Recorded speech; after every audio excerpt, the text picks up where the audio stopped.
Human being Bernadette Brand, Switzerland, revised, expanded, and coded by Billy.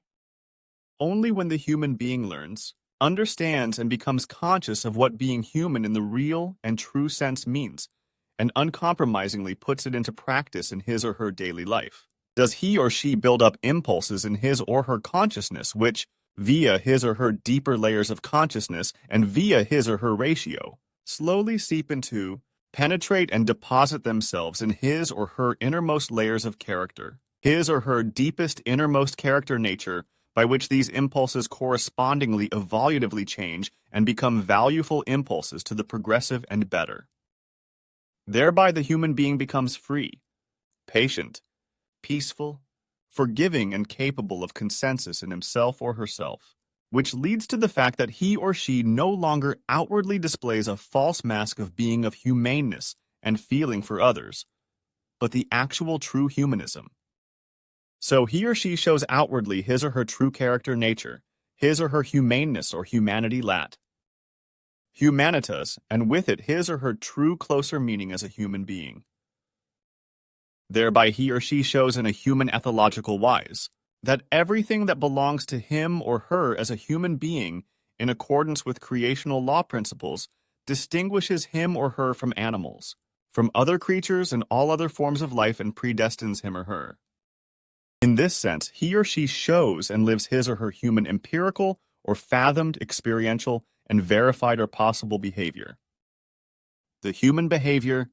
with emphasis of the attribute humane, shows a normative, that is to say, a decisive content, which goes beyond imaginations of how the human being shall be, or correspond to his or her true nature or ideal determination. Because namely under the condition of the true humane being, that is to say the humaneness, only those features of the human being are expressed in his or her face and only in his modes of behavior, which are effectively good, right, and given in the character nature, and correspondingly are also shown outwardly as recognizable humanism. Evolution is a very long and arduous process, which on the one hand is extremely labor-intensive. On the other hand, however, lasts the entire lifetime, and thus corresponds to a life course.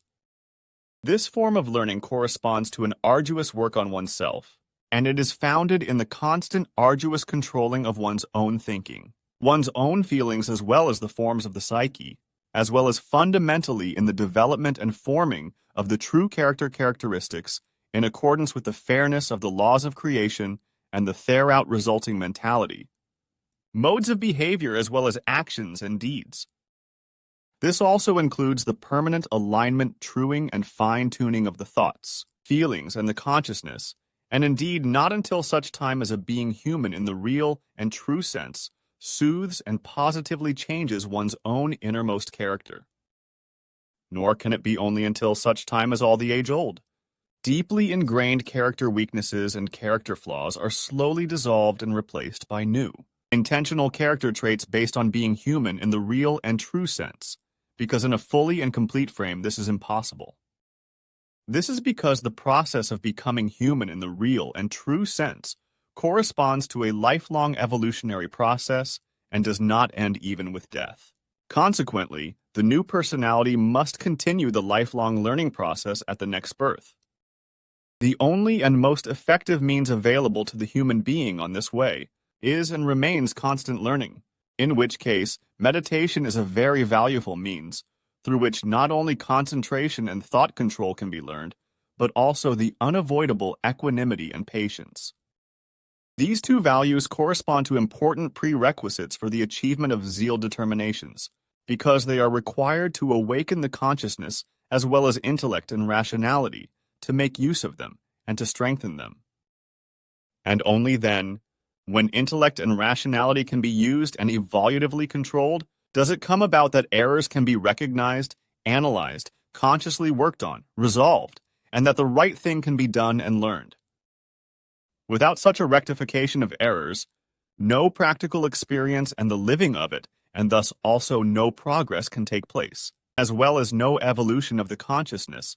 because the human being really learns only through practical experience and the living of those experiences.